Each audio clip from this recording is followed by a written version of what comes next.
Hi, this is Chris West for House Calls Vermont, and this week we're going to have a discussion with Guy Payne. He's the Executive Director of the Sustainable Energy Outreach Network, also known as SEON. SEON is based in southern Vermont, down in Brattleboro, although they're all over the southern state there. Guy, welcome to House Calls Vermont. Thanks for taking time out and joining us today. Thanks for inviting me, Chris. It's always fun talking with you, and now this is a little different format in which we will be having a good conversation around. So looking forward to it. Great. Well, so let's just start off with the basics. My understanding of the history of SEON is it started out as a building science group, local builders and building science people, Peter Yost among others, hanging out and talking about the industry, talking about building science, doing wingnut experiments. Yeah, give us a little bit of background on how SEON got started. Sure. With Hurricane Irene, at the time I was working at SEVCO, which is the Southeastern Vermont Community Action. And the sort of southern eastern part of what's known as Vermont Green, which was an Obama era grant that the state got. And the weatherization folks or the supervisor came to me and said, Guy, we know energy efficiency, but we don't understand water and vapor management. And we know if we're not doing both, we're creating more problems than not. So with that, and I had money through the Vermont Green program, contacted Peter Yost, who is, as we all know, is one of the nation's foremost educators, researchers, writers, you name it, on water vapor. So he put together a course using a lot of work he had done with the national home builders. And we delivered an advanced course on building science called Advancing Green Building and Building Science, the Keys to Managing Moisture.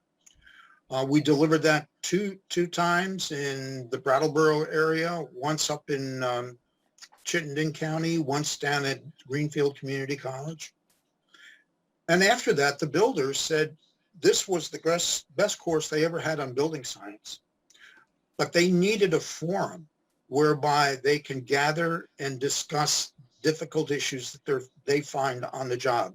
Because in any training program, you retain 10, 15% of what you've experienced. And in any training, they may only go over, 30 to 70% of the assemblies you're actually going to run into in the field. Sure, absolutely. So we did that. We decided let's form what's called the Building Science Guild, where a couple of criteria. You leave the name of your company at the doorstep. What goes on there stays there. Even though all the builders who attend know they all made the same mistakes. Many even go back to the 70s and wish they had changed the name of their business. But to escape what they've done in the past. Yeah, right. Anonymity and shit. There are builders who do that on a regular basis on purpose, right? But, yeah, I mean it's more tongue in cheek, but it's the realization that we did the best we could at that point in time. With that understanding. Yeah. But it really took some time for the builders to trust one another. They're worried about giving out trade secrets and all. But there's also a key element, and that is just having fun. There's a great deal of irreverence and partial of that is set by the way Pete conducts things. The wingnut, yeah. Yeah, so there's good discussion. And then from that, Pete, Dave Gothier was sort of the regional manager of Vantum Panels at the time. And a manufacturer of SIPs. And one of the concerns that they had was, granted, all the testing of tapes and sealants were always done in sterile environments. So what they wanted to do was, let's set up a testing arena whereby we can begin testing tapes and sealants in the environment in which we exist. In real time, outside. Exactly. Real, yeah. Yeah. So we set up some mock-ups and got some of the results. Pete even took that to Nessie's Boston, where he was setting it up. And a number of companies said, you guys don't know what you're doing. And at the same time, Pete said, so what are you doing? But there are a number of companies that have followed up and always wanted to see where things were going. And we had called that the Wingnut Test Facility. So it's always been one of those things that we've enjoyed, but we can't really come up with the facility. We thought UMass would take that on with their whole building program down there, but that didn't work out. That may be morphing with Nate Gusikoff. With some of the aero barriers, and he's really interested in that. So that's more of the side. So for a while, since 2012, it's been the Building Science Guild running some of the advancing green buildings. And then by 2016, we realized that the supply of builders was reaching a real critical point, as well as our incumbent builders did not know this stuff. And you and everyone else knows that, we say sometimes conservatively that 90% of the people don't know this stuff. So we formed and we're talking builders, right? When we talk about people, like builders, less than 1%. And people say, and people will also say architects. Yeah. Because in his experience, many of them will come and say to the instructors, why aren't you teaching us this stuff? And the professors would say, well, you get that on the job. But they don't. But they don't. Because the builder is teaching them, learn from their dad, and they're still doing stuff when we didn't care how airtight a building was. Right. So we pulled together a team of our high performance builders and said, what is it that you want when you're ready to hire somebody? So we got to the point of saying, they need to know very basic carpentry skills. And at the time, the career centers were developing their curriculum with the National Center for Construction Education and Research. And that was sort of the basic that career students can get through in the 2 years in which they work. And we're talking in this particular moment about high school students Correct. who enroll at a tech center and do some of their classes at a tech center, but are also taking some classes at the regular high school. Correct. Yeah, we do not have a technical high school. We tried 20 years ago in Chittenden County, but not to be the case. Yeah. But the builders also said, but we also want individuals to come to us who at least have an understanding of building science. Very, introductory awareness level. We're not saying accomplished by any means. Don't have to know the calculations themselves. No.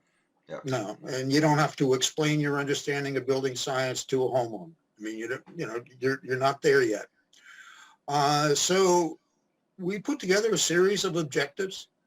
Then we turned around and said, let's look at what the Department of Energy has in terms of their green building curriculum. And so there is the guidelines for building science education through the Department of Energy. We compared that with what our builders had said, and they matched up. So it was quite a statement in terms of the intellectual strength of the builders and the team that we had here. So we put together one course on building science, basics of high performance buildings, and there are two components to it. And one of them you sat through. And then there was the other component, and of course it hit right in the midst of Yeah, the as COVID was, it was COVID. March 2020 when we were taking that class together. Yep. Yeah. And then we also wanted, which is primarily a stand and deliver course, but we also wanted a hands-on course. So on the various control layers. So we have a course on a hands-on course. Well, it's both classroom and hands-on control layers, water, air, and thermal continuous control layers. Right. So that is also, and that is delivered right in the shop at the tech center, right here in Wyndham. So we had 4 mock-ups of wall systems and a roof that we put together, and then people worked through, and we had some supplies given to us by 475, as well as windows from Sierra Pacific and WW. So we were able to use those supplies. But over and above that, those core courses, we have a competency list of A through J, I think, of all aspects of carpentry, from floor systems, roof systems, as well as 3 components of building science that the crew leader has to check off at a certain level of competency before a certification, what we call a level 1 certification. So the overall certification program that we have encompasses, one, for a newbie or for an incumbent, their mastery of the NCCER core curriculum. The 2 courses, one is basics of high performance building. They're not ready to take the continuous control layers until they've been on the job for a while, or they're an incumbent. And then satisfactory completion of all what I would call an apprenticeship style carpentry competency. And so right Which is now, from the NCCER or the DOE mix, just what those competencies are. yeah, I mean, it's a whole piece on floor systems, roof systems, wall systems, building as an overall performance system, water, all aspects of building science. Both water and vapor control. Yep. Yep. So it's a combination, an apprenticeship style learning as well as theory and some hands-on work. At this point, what we've done is been able to have a number of the incumbents finish all of that work. So they're ready, if we will, to, when we get everything back up to speed, issue them the certification. So that's where we are. And now we are working with a local foreign insulators to begin seeing, all right, how do we massage the basics of high performance building to incorporate the weatherization piece, as well as identify the additional weatherization skills that are needed in terms of the overall competencies. And that ties right into the push by the state to fulfill the Comprehensive Energy Plan's 2011 goal of 120,000 houses being weatherized by 2030. It was tied to a bill S109 originally, but the state has decided, without the legislation actually being passed, that they're just going to implement this program without legislation and just call it a part of dealing with this money we're getting from the federal government to do this work. And I believe right now Efficiency Vermont is leading the Weatherization Tech, workforce. It's one of those ones, right? Weatherization Tech, workforce development. Okay, I said it. It's a tongue twister, but and unfortunately, both you and I have been asked to be a part of that process. And one of the reasons I think it's so good that people like you and I are involved in that process is because a lot of the big players in the state, the tech centers, Efficiency Vermont itself, the WAPs, the weatherization assistance programs, who have a lot of experience historically training people. You need a critical voice in the room because those programs have not been all that we need them to be in order to fulfill the needs of the state. Obviously, we're sitting here with this huge drought in workforce for carpentry, but also for weatherization. So I'm glad that both of us are able to be a Yeah, part of that yeah. process. It's very important that we're in there. So what COVID completely disrupted the rollout of this high performance training packet. Where are you at in restarting that? At this point, we are probably looking to the fall to begin moving forward with COVID. One of the things that hit us was we had to furlough our staff member who was helping with that. So she's now back on board with some PPP money. So that is good. But we'll be looking to the fall to begin starting that up, both at the Career Center for the incoming students. But the other thing that we do, there are two additional things. For the incumbents, we're able to test out the NCCER. So there's By test out, you mean you have been authorized to sign off on those competencies, but only using certified instructors. right? So it's not cion, it's the Career Center instructor. So there's a knowledge component as well as a performance component. And it's many of them just sail through, but there's some that still have trouble, especially for the small builders. The whole issue around safety. Small builders, by and large, don't get involved as much in OSHA 10 as they need to. So it was an awareness for many of them saying, the larger companies pay attention to that. The other thing that we will be rolling out, and probably rolling out in the fall, will be a mentoring program for workforce development. And this is really targeted for crew leaders. There's a big difference between managing and leading. The managing, or what I would call form and essence. Certainly there's a whole piece on estimating, there's a whole piece on project management and all of those things that are part of the management. But in terms of the leadership, how do you coach? How do you vary your style according to the ability of the individual? How do you lead by asking Socratic questions?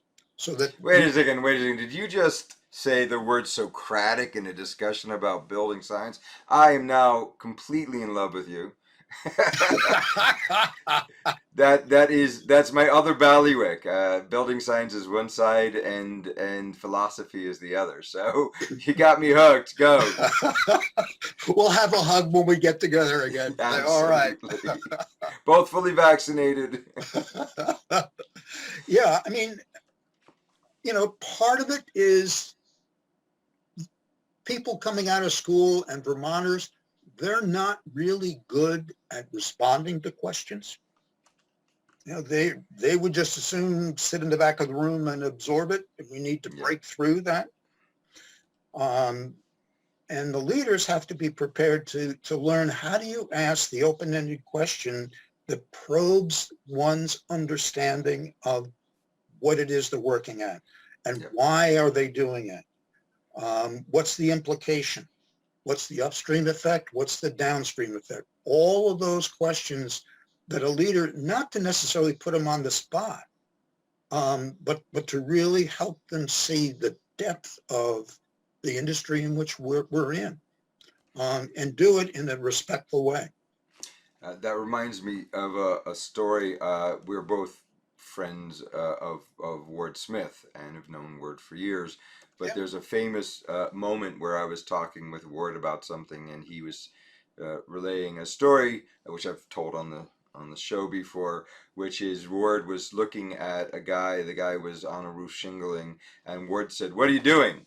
And the guy said, "What do you mean what I'm doing? Putting shingles on." He said, "No, what are you doing?"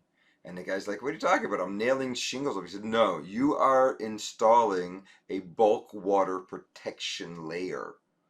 And how does the way that what steps are you taking to think about how water works while it's flowing down?"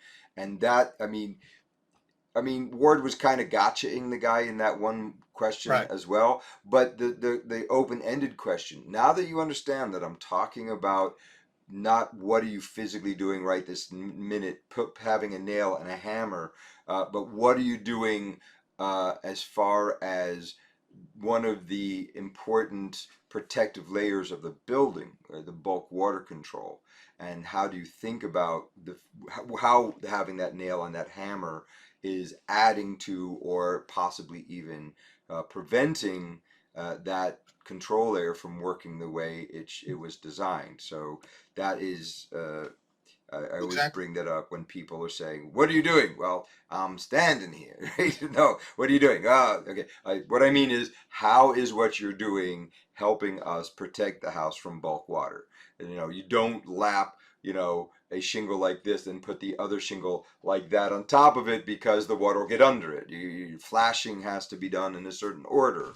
All that type of thing. So yeah, that's I love that.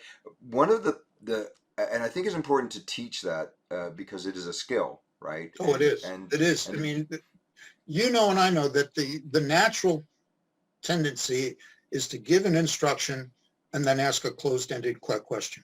yeah, yes, no, Yep. right. And as well as there's another skill of summarizing. You know, You tell after me what you just said again, so that I understand that you yeah, understand yeah. the Uh, breadth of the question. Yep. I mean, how many times did you go back onto a job site thinking that you gave the clear instructions of what needed to have been done, and it was done completely differently Language because is not the best way to communicate all the time. It's certainly, certainly being a guy in a room with a computer talking to someone in Kentucky who's trying to do this, and trying to use words and diagrams and everything to get that out. Having someone say something back to you, their summarizing of what you were trying to get across is an important part of the Socratic method. Yep. yeah. And you know, then also part of it is just how do you give feedback? Yeah. Um, And that, and that that has a huge personal component, because it's not like we're testing people and saying, "Oh, you'd be a really good owner of a construction company with your personality." It's we're just they're just people who do this, and some of them, even with all the training in the world in Socratic method, or in seeing the entire one of the people who's in our program at the VBRA was saying, "I want to know if my employees are having trouble at home. I want to be able to say to them, wow, how can we help with you having a whole life that is supportive of you being ready for work on Monday, right? And not just, I don't care what happens after you leave the job site." This kind of holistic approach is something that a number of the people we're working with are looking at as an important component here. absolutely. And that has implications. One, how do you respond, but also just on the leadership style that you use. Yeah. Um, I did a survey years ago before I was in this industry about sort of what keeps you up at night. And the number 3 one that came up was the emotional and physical health of my employees. Um, that get on, you know, whether it's things at home, my son just went to prison, um, all of that stuff. And that you bring that with you on the job site. Yeah. Yeah. and us ignoring that, or at least not recognizing it as such an important aspect of the health of a crew. Right. Um, but we do notice it when that person doesn't show up for the third day in the row, or shows up after drinking all night, or we have a problem in our country with mental health in general, and when we talk to builders about who they're able to hire, um, they wince. They feel like the people that they're getting who are entry level, or even accomplished journeyman type workers. Those people sometimes have a life that has pushed them towards you know dealing with it in various ways that may not be constructive or helpful for them, Right.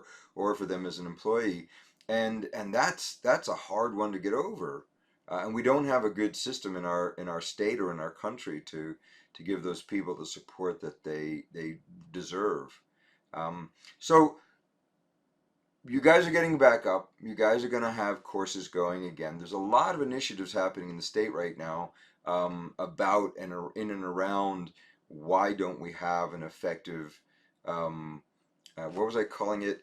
A chronic inability to create a ready pool of qualified workers, right? I don't need them to have the skills yet, but I need them to be ready to have the skills. And I need a ready supply of them. And the answer that the state came up with for years and years was, what we'll do is we'll encourage high school students to join these programs. We'll staff tech centers throughout the state so that there's capacity for those students to be taught. And those people will be the people who will come into and fulfill the aging out, or the injurying out, or the just lack of interesting out of being a carpenter, or a weatherization tech. And one of the things that shocked me very much when you and I were discussing, we had a meeting, I think about a year ago at this point, with one of the teachers at one of the tech centers. And I was like, so I'm really excited. It sounds like you've got a really good program. How many students do you have? Oh, I have 7 students. And that's 7 students. Right. And that's 7 students in a 2-year program, and half of them are really only there because they don't want to be in regular class, right? They don't want to be in a regular math class, and they can do their math, requirement by doing the building program, or the carpentry program. So in the end, the 17 tech centers are pumping out maybe 70 new possible employees, have that again as to who might actually be interested. And we have a lot of resources that are available but are not being adequately taken advantage of. And there's also a very weird thing, the finances there, right? The Oh, state yeah. has set up a situation where the high schools lose money by Correct. sending a student to the tech center. Correct. And there's a recent development where high schools are starting to develop their own tech program in the high school so that they can do the same thing the tech center's doing, so they won't lose the money. And that's just nuts. Once again, that's just the high school student pool, which has been not properly approached, not properly, yeah, there was a meeting the other day. I'm sorry to bring this up, but we were meeting the other day, and the guy, some of the persons was saying, well, we should go through the high schools with postcards, handing them out to the students, letting them know that there are this great job opportunities. I'm like, postcards? Have you met a teenager in the last 10 or 15 years? If you don't have a TikTok up there explaining what they're going on, they're not interested in knowing who the heck you are. Yeah. So it's great to have everybody engaged and involved, but sometimes the plans that people come up with, are ill suited for the audience. And high school students are not the only location we should be going for new employees. For sure, we should be trying to cast a broad net, and hopefully these new initiatives, including what you guys are doing at cion, will be a part of the broader picture here. Yeah. And so, if someone were to be interested in finding out more about the high performance builder training, the phase one or the phase two, I know that the phase two hasn't yet been Right. presented. Where would they go? How's the best way to engage with SEON? Well, there are two ways. Certainly, our website um, still needs to be cleaned up from the old, just in terms of old dates.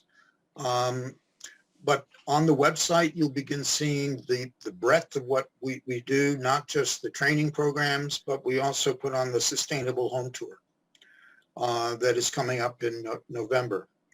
So they can at least go there, which is www.cion, SEON, Sustainable Energy Outreach Network.info, INFO. And then the other is certainly feel free to contact me. It's Guy, Guy, at cion.info. Great. And I'll be glad to get back to them with an explanation and then keep them in the loop in terms of what the upcoming dates are for any of the training, whether it's the basics of high performance building, whether it's testing out, or if someone's from White River Junction, maybe there's something that can be done at the Hartford Career Center. Um, I don't know if they have a building trades program, but I think they do. I'm not sure. Part of what Um, we're going to be doing at the VBRA is as we're developing what we hope will be a robust apprenticeship conveyor belt, right? We want to create a situation where we're getting regular pools of people that will be able to have an idea, a good idea of what each of the tech centers are doing. We have 17 of them in the state, so that we can plug in to not only the high school level, but also they also have adult education programs there.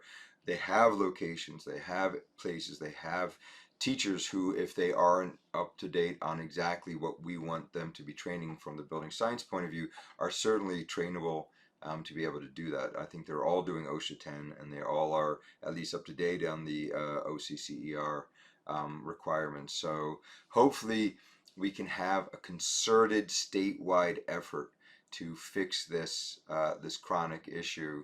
I do want to say that the building science group that you set up was inspiration for us up in the Chittenden area to start one, which went along for a number of years. They still meet every now and then. They're not quite as active as they were. I've stopped putting my effort into that. I'm putting my effort into this endeavor. So trying to get more people involved in that. But have you thought about is the Building Science Guild still meeting? we took some time off, so we're going to begin meeting on in September, and hopefully September. I've asked Lauren Hebert at the Office of Professional Regulation to see if she can come and speak to our group on H157. Okay. Well, Uh, H157, our listeners should know because we've talked about it a lot, is the contractor registry bill, right. which of course Lauren Hibbert would be administering if it were to pass, which we hope it will, and we hope it'll get signed. Yeah, it's, I mean, Sion's board has endorsed it. Um, but there's an awful lot of folks that are not Sion members who have given pushback because it's the whole issue around contracts and the amount of time that people have in terms of writing up a contract. How firm does that hold when you're under litigation? There are a lot of questions that people have around contract law. And so I think having a opportunity for people to come and ask questions about the development of contracts, which I think are some of the pushbacks that the legislators are hearing. Yeah. So it didn't cross the finish line in May or June, whatever Right. it was. So they'll pick it up again in January. Hopefully it doesn't continue on for another year, because we need this. We I really mean, need this as you a state. can't Yeah. you can't talk about building a workforce If you don't know without any who's working in the policy, industry. around that. Yeah. And I've been in Vermont since 1995. At the time, workforce development was not even in a lingo in my profession, which was organizational development. It's only that I came to Vermont where I began hearing this thing called workforce development, and things have not changed. No. Since the 2000, and it's like we got to get going here. Yeah, and there's a lot of pushback, which is I don't have a problem with ironing out some finer details if contractors are worried about being required to work on a contract for any job more than either $2,500 or $3,500, depending on which the House or the Senate version you're looking at. And I think it's good to have that discussion. I'm really glad it didn't get killed. Yeah. That was the big worry, where it's not going to be something that we have to worry about reinventing another 10 years after a topic has cooled down. I'm really glad that it didn't meet that fate. So Guy, well, here we are. We've been chatting for almost 3/4 of an hour. It doesn't feel like it, as usual. I want to thank you again for taking time out of your busy schedule to come down and talk to us here at House Calls Vermont. And we'll be in touch real soon about, when you guys are back up and running. We want to definitely get the information out to whoever might be interested in taking the class and know the training dates. And I also have an email out to Peter. I want to get him on here to chat about his stuff. But thank you again for taking your time out for. Yeah, I think for all of us, and this is as well, the biggest challenge, even if we set the dates for learning, is the recruiting. Yeah, getting the seats full. Who come to these are the choir. Yeah. And that is, for the public to begin vetting prospective builders and saying, tell me how do you stay abreast? What's your most recent learning experience? Where do you go through, so the public needs to be part of this effort to push people, to encourage people to stay abreast and to learn the guts of building science. Yeah. Huzzah, I will say. Okay, great. Well, I want to hear more about that in a future interview. And Sure. Until next time, this is Chris West with House Calls Vermont. Thank you very much for tuning in. Until next time. Bye, everybody. Hopefully I'll hear from you. Yes, please. Not just you. Not just me. That's easy.